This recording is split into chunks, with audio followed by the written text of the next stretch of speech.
இதற்கு முந்தைய முதலமைச்சர் இன்றைய முதலமைச்சருடைய வேட்பாளராக இருக்கக்கூடிய அண்ணன் எடப்பாடி பழனிசாமி அவர்கள் தலைமையில் நாங்கள் போற காலத்துக்கு இதை நம்முடைய தலைவர்கள் எல்லாம் முடிவு பண்ணிட்டாங்க.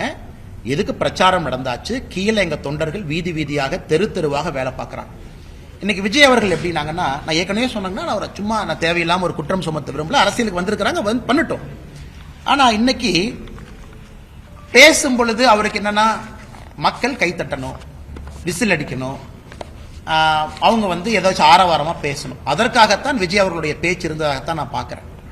அது ரொம்ப சப்ஸ்டன்ஸா மக்களை சிந்திக்க வைக்கிற அளவுக்கு, எதற்காக நான் இத்தனை கட்சிகளை தாண்டி உங்களுக்கு ஓட்டு போடணும், உங்க பாலிசி என்ன, உங்க ப்ரோக்ராம் என்ன, நீங்க தமிழ்நாட்டுக்கு என்ன செய்ய இதுவரைக்கும் செய்யாதது என்ன செய்ய போறீங்க அப்படிங்கறத நான் பார்க்கலீங்கன்னா. சோ விசிலுக்காக ஒரு கைத்தட்டலுக்காகத்தான் விஜய் அவர்கள் பேசினாங்க. அதுலதான் அந்த கூட்டணியை பத்தி பேசினதாக மட்டும்தான் நான் பார்க்கிறேன்.